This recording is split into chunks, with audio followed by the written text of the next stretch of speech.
मालिक को प्रणाम। सभी अभ्यासी भाई बहनों को नमस्कार। मालिक कहते हैं, जो मौन की उस भाषा को सुन सकता है और मौन की उस भाषा को हमारे लिए शब्दों में अनुवादित कर देता है, क्या हम इसकी सराहना करते हैं? नहीं, हम आलोचना करते हैं। यहाँ तक कि बाबूजी भी कहते हैं, ये दोहराने लायक है। अच्छी बातों को बार बार दोहराना चाहिए। नहीं सर, रोज़ाना मैं वही कहानी देखता हूँ, वही संदेश। इसके अलावा आप और क्या देखेंगे? आप और क्या कहेंगे? आप अपने पति से और क्या कहेंगी? सिगरेट मत पियो, शराब मत पियो, और मान लो वह कहें, तुम तो रोज़ ही मुझसे कहती हो। इसका मतलब है कि आप उन्हें बाबूजी को कतई नहीं सुन रहे। इसीलिए हमें बार बार वही प्रश्न और बार बार उनके वही जवाब देने पड़ते हैं। बार बार उकता जाने की हद तक हमें 10 उसूलों के बारे में बताया जाता है। इस सब से हर कोई ऊब जाता है। यह मिशन कहाँ जा रहा है? 30 सालों से मैं इस आध्यात्मिक क्षेत्र में हूँ। हम आज भी वही हैं जहाँ पर हम बाबूजी महाराज के समय में थे। हमने चाहे कुछ आश्रम बना लिए हों, चाहे कुछ भूमि अधिग्रहण कर ली हो, लेकिन वे लोग जो इन भावनाओं के अंदर हैं, उनकी योग्यता क्या है? क्या वे विकसित हुए हैं? क्या वे अब भी सहज मार्ग की सभाओं में उसी तरह जाते हैं, मानो कि क्लब में जा रहे हों? थोड़ा सा तमाशा, थोड़ा सैर सपाटा, थोड़ी आज़ादी, ये बहुत ही दुखद है। बाबूजी ने अपने जीवन के अंतिम काल में एक बार बहुत निराशा से मुझसे कहा था। वे बहुत दुखी थे, लगभग आँखों में आंसू भरकर मुझसे बोले, जीवन भर मैंने मेहनत की और शायद 2 या 3 ही लोग विकसित हो पाए। याद रखिए, ये सहज मार्ग आसान नहीं है। ये सरल है, मगर ये आसान नहीं है। भगवान के सामने आपका दंडवत करना बंद होना चाहिए। ईश्वर मेरे पिता हैं। मैं अपने पिता के सामने घुटनों के बल नहीं जाता।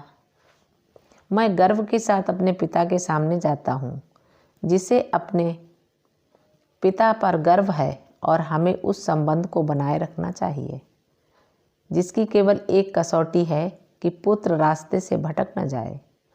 उसे ऐसा होना चाहिए कि उसके पिता कहें, मेरे पुत्र आओ। क्या हम वैसे हैं? या हम अभी भी, मैंने इसके बारे में सैकड़ों बार, हजारों बार शायद हैदराबाद में कहा है, क्या हम अब भी वही हैं? या हम में से कौन है जो हिम्मत दिखाते हुए कहे, मैं इस पहचान को नहीं मानता जिसे समाज ने मुझे दिया है, जिसे धर्म ने मुझे दिया है। मुझे ऐसी पहचान चाहिए जिसे वे और केवल वे पहचानेंगे। हमारे कंप्यूटरों में पासवर्ड होते हैं, लेकिन मेरे और मेरे मालिक के बीच जो प्रेम संबंध होना चाहिए, उसमें कोई पासवर्ड नहीं होता। मेरी हालत ही मेरा पासवर्ड है। यदि वे देखें और अपना मुंह मोड़ लें तो ईश्वर ही भला करे। लोग बाबूजी के पास आया करते थे और वह उनसे पूछते, क्या आप हर दिन ध्यान करते हैं? वे कहते, जी हाँ। कितनी देर? आप 3 घंटे खाना पकाने को तैयार हैं? आप 14 घंटे की नींद का मज़ा लेने को तैयार हैं? आप दिन भर गपशप करने को तैयार हैं, लेकिन ध्यान के लिए समय नहीं है। एक बार बाबूजी ने अपने तथाकथित आधा दर्जन भक्तों के सामने मुझसे कहा, जानते हो पार्थसारथी, ये लोग मुझसे कह रहे हैं, मेरे पास समय नहीं है, मेरे पास समय नहीं है, मेरे पास समय नहीं है। अगर ये लोग इस बात की बार बार रट लगाते रहेंगे तो उनके पास कभी समय नहीं होगा। आप समझे कि इसका क्या अर्थ है? हम सभी समझते हैं कि हमारे पास बहुत समय है। वह नवयुवती कहती है मैं अभी सिर्फ 24 साल की हूँ। ये महिला कहती है मैं सिर्फ 42 साल की हूँ। वह वृद्धा कहती है मैं 82 साल की हूँ। सर, लेकिन मैं अभी काफ़ी जीऊँगी। समय किसके पास है, कोई नहीं जानता। मैं दूसरी बार ध्यान कर भी पाऊँगी या नहीं, कोई नहीं जानता। लोग ऑफिस जाने के लिए घर से निकलते हैं। मुझे एक बहुत ही दर्दनाक वाक़या याद आ रहा है। जब मैं बम्बई में था, काफ़ी साल पहले, कोई 40-50 साल पहले की बात है। एक नौजवान दंपति, नई नई शादी, तीसरी मंजिल पर उनका फ्लैट था। हर सुबह पति अपनी पत्नी को गुड बाय कहता और वह बालकनी पर खड़े होकर तब तक हाथ हिलाती रहती थी जब तक कि वह बस लेने के लिए सड़क पर दाईं ओर नहीं मुड़ जाता। एक सुबह जब वह मोड़ पर पहुंचा, उसने पति के लिए हाथ हिलाया। वह गिर पड़ी। फर्श शायद गीला रहा होगा और ख़त्म हो गई। जब पति ऑफिस पहुंचा, वहां उसकी पत्नी के ख़त्म होने का दुखद समाचार उसका इंतज़ार कर रहा था। उसे यकीन ही नहीं हो रहा था। उसने कहा मैं अभी अभी तो उसे देख कर आ रहा हूँ। तो अभी तो देखा था, क्या है, 1 सेकंड भी तो नहीं हुआ। एक क्षण कोई व्यक्ति जीवित है और अगले क्षण वह मर चुका है। मरने में कोई ज़्यादा समय नहीं लगता। मृत्यु एकदम आ जाती है। उसके लिए तैयार होने में काफ़ी समय लग सकता है। बहुत से लोग 100 वर्षों तक जीवित रहते हैं और उन्हें अभी तक ये पता नहीं होता कि जीवन के इस अगले सोपान के लिए कैसे तैयार रहें। यदि उन्होंने इसे सही ढंग से किया होता तो उन्हें डरने की कोई ज़रूरत नहीं होती।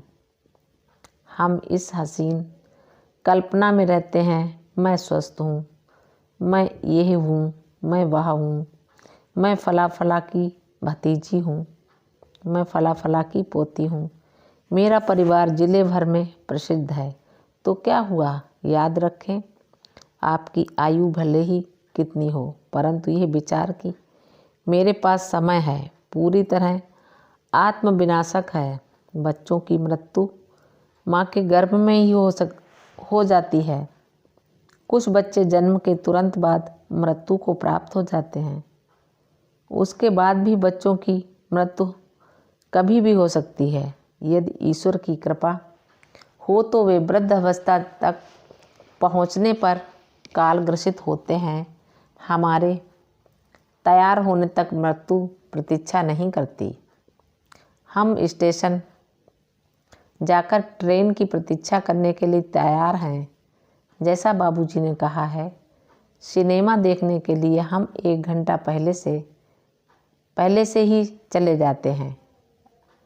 रामा राव अभियान कर रहा है, इसलिए वे 2 घंटे पहले से जाकर टिकट खरीदने के लिए लाइन में खड़े रहते हैं। लेकिन ध्यान के लिए उनके पास समय नहीं है। वे कहते हैं नहीं नहीं, क्यों, आज क्यों, मैं कल कर लूँगा। देखिए, ऐसा सोचना कितना बेवकूफ़ी भरा है। मेरे पास समय है। समय ने मुझे अपनी पकड़ में कर रखा है और कब वह मुझे मुक्त करेगा, कोई नहीं जानता। मालिक को प्रणाम। सभी अभ्यासी भाई बहनों को नमस्कार। धन्यवाद।